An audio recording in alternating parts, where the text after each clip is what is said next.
Olá pessoal, aqui é o William Jacob e iniciamos neste momento mais um estudo das obras de Leon Denis e hoje eu vou quebrar um pouco o protocolo e talvez eu faça isso mais vezes depois. Vocês podem até me mandar mensagem, comentar aqui sobre o que acharam dessa quebra de protocolo.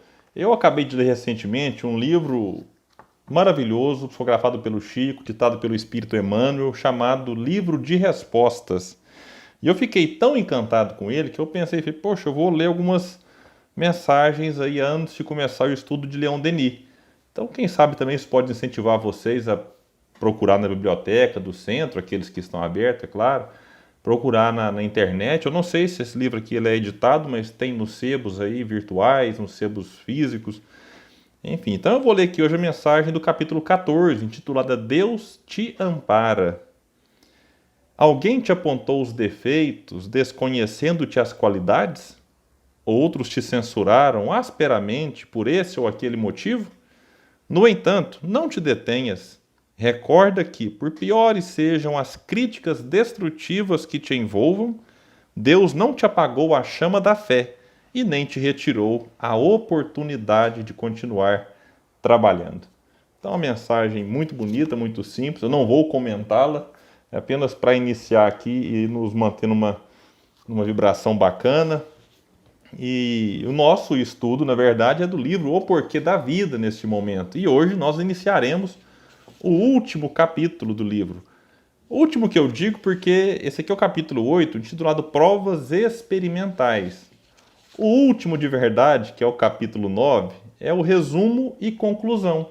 Mas como o resumo e a conclusão, o Leon Denis vai só reforçar aquilo que ele já trabalhou no livro, então eu considero este como sendo o último que constrói todo um pensamento que vai nos auxiliar. E depois, no 9, ele só repete algumas coisas e reforça outras.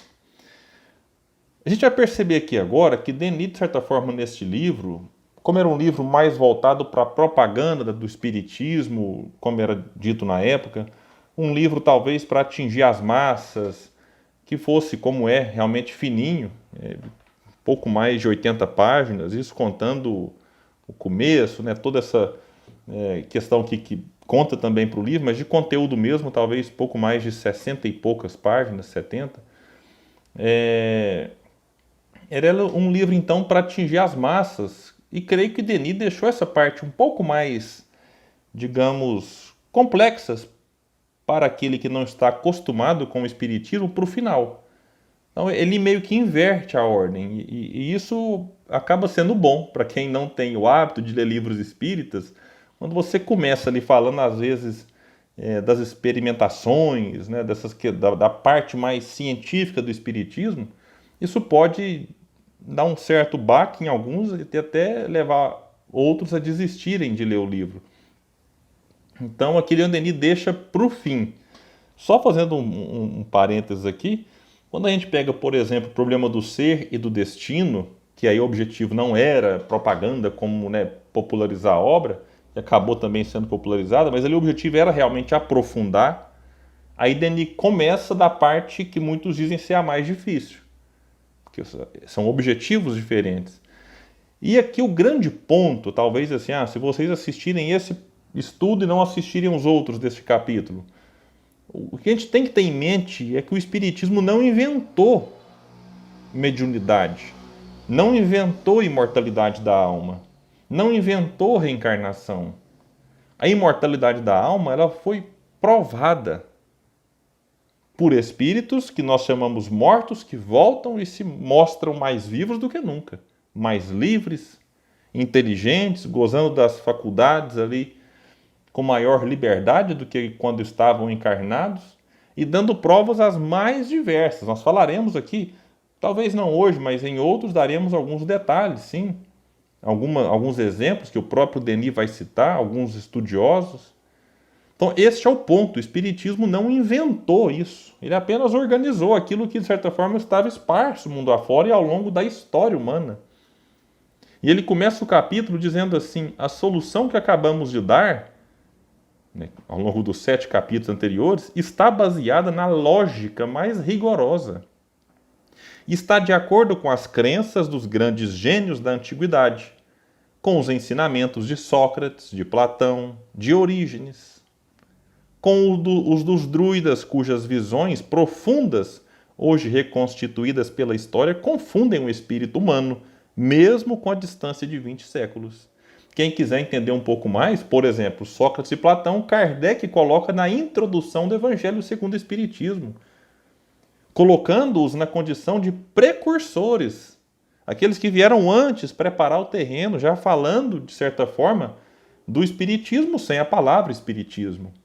Leon Denis, na primeira parte do livro Depois da Morte, ele vai estudar grandes questões abordadas ali pelos gregos, pelos egípcios, pelos druidas, pelos primeiros cristãos, vai falar de Orígenes, como colocou aqui agora também no Porquê da Vida. Então é importante. E os druidas, Leon Denis vai explorar muito no livro O Gênio Céltico e o Mundo Invisível. E quem quiser pesquisar também, a Revista Espírita, no seu primeiro ano, Allan Kardec coloca ali uma comparação, tratando das diferenças também e das semelhanças entre o que ele chama de druidismo e o espiritismo.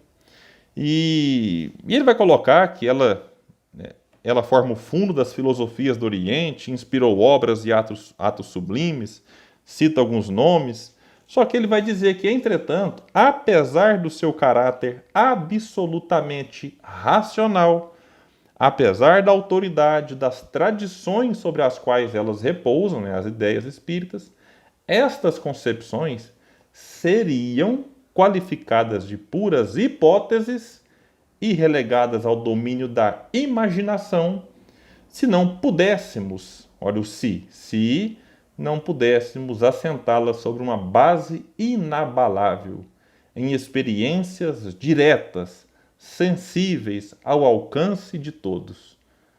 Então, tudo bem, eu posso construir um argumento maravilhoso, mas se eu não assento esse argumento em cima de uma experiência verdadeira, real, a pessoa pode simplesmente nos acusar de ser alguém inteligentíssimo ao ponto de criar uma teoria que, por mais lógica que parecesse, não encontraria fundamentação material, digamos assim. Isso acontece, né? A gente vê hoje, por exemplo, que às vezes a narrativa se torna mais importante do que o fato em alguns aspectos. Então a pessoa cria uma narrativa sobre diversas coisas, sobre um remédio, sobre uma cura, sobre alguma coisa relacionada, por exemplo, à pandemia, ao coronavírus, e as pessoas acreditam mais na narrativa do que no fato, do que na ciência. E poderia ter acontecido isso na época com o espiritismo. É claro e óbvio que o próprio Denis vai escrever que não fosse a força da filosofia, talvez ele teria desanimado um pouco diante das experiências nem sempre verdadeiras e reais que ele presenciou. Porque tem muitas pessoas que fraudam o fenômeno. Infelizmente, naquela época e ainda hoje. E Denis vai dizer que foi a força da filosofia que o sustentou. Então, para muitas pessoas, a lógica espírita basta. Mas para outras, ela pode duvidar, questionar. Até porque, vai dizer Leon Denis, que o povo estava cansado das teorias e dos sistemas. O espírito humano, diante de qualquer afirmação nova, reclama provas. Isso aqui é 1885. É necessário compreender o contexto também histórico em que o espiritismo veio. Em que, algumas décadas atrás, mas ainda naquele momento, havia uma certa repulsa sobre a religião. As pessoas estavam desanimadas. Havia tido ali a separação entre Estado e religião, de movimentos muitas vezes que questionavam tudo. Tudo. Então a ordem era questionar. E aí quando você mostra um fenômeno, ainda assim para muita gente não queria acreditar, saía sem acreditar. Mas outros se contentavam. E Denis vai dizer isso, de que aqueles que estavam dispostos a observar friamente, seriamente, estudar com perseverança os fenômenos psíquicos acabavam se convencendo de sua realidade, de sua importância. E mais na frente ele vai citar muitos nomes, como por exemplo William Crookes, membro daí ele traz o nome e a função de certa forma da pessoa, William Crookes, a importância da pessoa para a sociedade, o cargo que ela ocupava. Ele era membro da Sociedade Real de Londres, físico eminente a quem se deve a descoberta da matéria radiante. Russell Wallace, o êmulo de Darwin, Varley, engenheiro em chefe dos telégrafos, Frederick Myers, presidente da Sociedade de Estudos Psíquicos, Oliver Lodge, reitor da Universidade de Birmingham, na América. E ele vai citando nomes como Zollner, já na Alemanha, Camille Flammarion, na França, Paul Gibier, aluno de um grande nome aqui, que eu nem me arrisco a dizer, Vauquerie, Eugène Haenout, Charles Fauvet, o Coronel de Rochat, ele vai citando, Charles Richer, que depois de um certo tempo, ele começa a questionar aquilo que ele havia comprovado também, e não tem problema, não é porque ele no final da encarnação deu uma certa pisada na bola que a gente vai desconsiderar toda a sua contribuição no passado. Então, ele vai trazer vários nomes aqui, o italiano Cesare Lombroso, grande Cesare Lombroso, que vale a pena ver as pesquisas que ele fez, por exemplo, com a médium Eusapia Palladino, médium italiana também, que foi instrumento para realizar fenômenos históricos, assim, que foram estudados por diversos pesquisadores.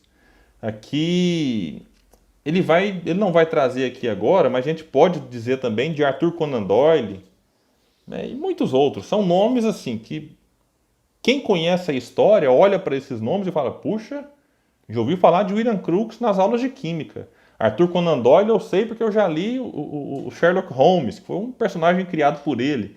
Camille Flammarion é muito conhecido pelos astrônomos. Então são pessoas sérias, que merecem nosso respeito, nossa confiança e consideração, que estiveram diante de fenômenos reais. O William Crookes, inclusive, ele fora convidado para desmascarar o fenômeno. Mas honesto que era, ele não foi com aquele espírito de negação. Porque quando o cara está com espírito de negação, ele já vai não querendo ver. Não, William Crookes era um cientista honesto, sério. Ele vai para as pesquisas de coração aberto. Olha, se for fraude, eu vou falar que foi fraude. Mas se não for, eu vou admitir que não era. E assim ele fez. E aí, Leon Denis chega a trazer aqui uma pronúncia de William Crookes diante de seus pares na academia, quando ele disse, não digo que isso possa existir, digo que isso existe. E aí os seus amigos e colegas de academia começaram a taxá-lo de louco. Acusaram-no, inclusive, de ter casos com a médium, no caso da ocasião ali era a Florence Cook, que materializava o espírito de Kate King, foram acusados disso. Só que aí tinha um problema, porque não foi ele apenas que presenciou o fato, o fenômeno. William Crookes estava sempre acompanhado, às vezes, de dezenas de outras pessoas respeitabilíssimas na sociedade da época. Então ela estava tendo caso com todos aqueles? Ele estava fraudando o fenômeno diante de processos rigorosíssimos, que poderíamos falar depois, e que nenhum daquelas dezenas de pessoas ao longo de 3 anos perceberam? Então, meus amigos, como eu disse no começo, o Espiritismo não inventou nada.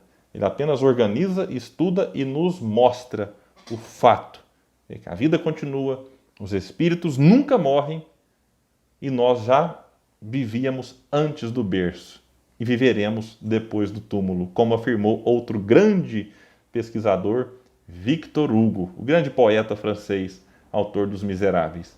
Fiquem com Deus e até o nosso próximo estudo das obras de Leon Denis.